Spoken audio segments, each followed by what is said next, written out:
So in this segment, I'm going to talk about how firms linked with Michael Gove and Dominic Cummings were given COVID-19 contracts without open tender. So what open tender means, companies can bid on these contracts, and therefore you get a better price or you'll get better value for the money. So the government can negotiate. So it's like if you want to get a house project done and you just speak to your mate about it, and they get it done and it's a bit dodgy because they're your mate and you're using public money. Not a good example.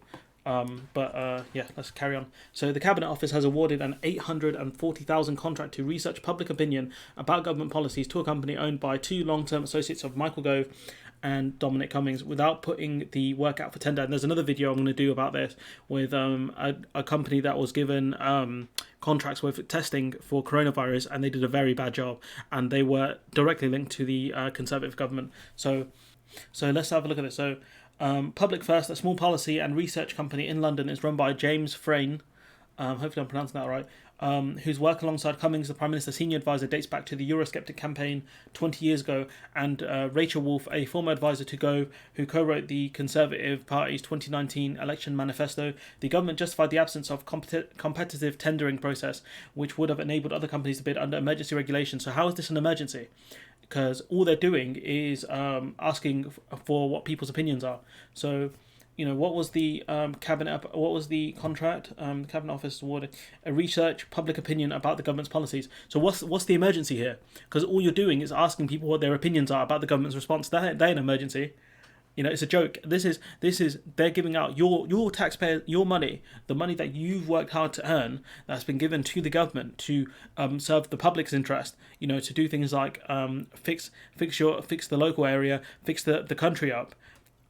They're using that to give money to their mates. So I'd be annoyed. I'd be very annoyed. Of the situation. I'd be extremely annoyed, and I'm running out of words to describe how annoyed I'd be. The government justified the absence of competitive tendering, which would have enabled other countries to bid under Emergency Act. However, the Cabinet Office record states that portions of the work which involved focus group research related to Brexit rather than COVID-19, a joint investigation by The Guardian and Open Democracy have established.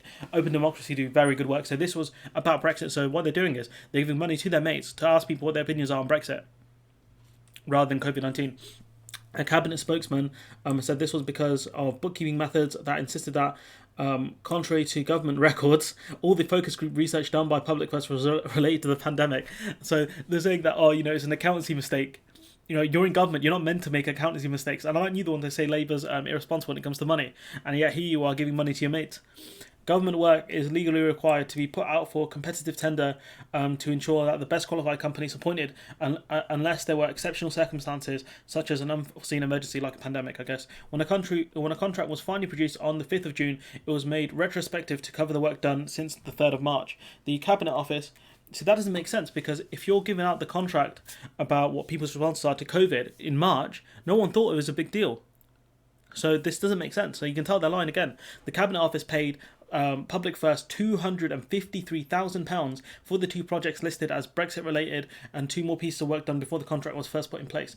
The First Public was required to conduct focus groups covering the general public and key subgroups according to a Cabinet Office letter. The firm was required to provide the government with top-line reporting of their findings on the same day, with further findings reported the following day. The deal also included on-site resource to Number 10 Communications in the form of Public First partner Gabrielle Miliband being seconded to Downing Street until the 26th of June. I don't think that's any relation to Ed Miliband. No, Miliband, sorry. This is Gabrielle Miliband, not Miliband. My mistake. Miliband was the head of communications at the Department of Education when Gove was minister, and Cummings was his political advisor. You can see here that Miliband is the mate of Gove and Cummings.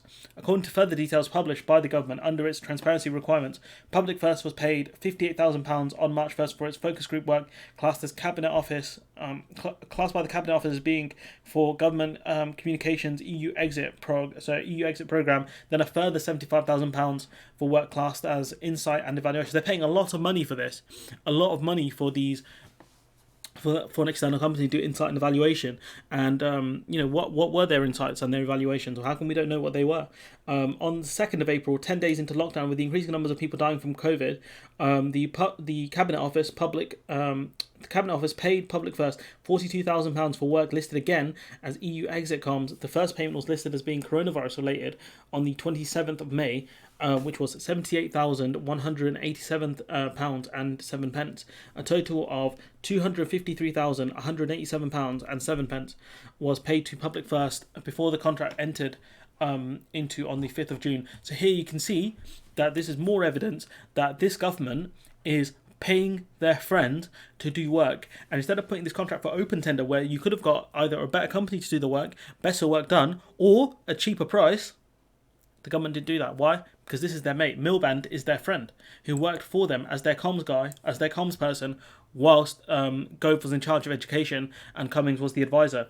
This is very, very corrupt and very dodgy. And then they tried to say it was about coronavirus. No, it wasn't. It was about Brexit. It was about another excuse for you to pay your mates. And so I'm going to leave it there. Let me know what you guys think in the comments below. Like, comment, share, subscribe, and hopefully I'll see you in the next one.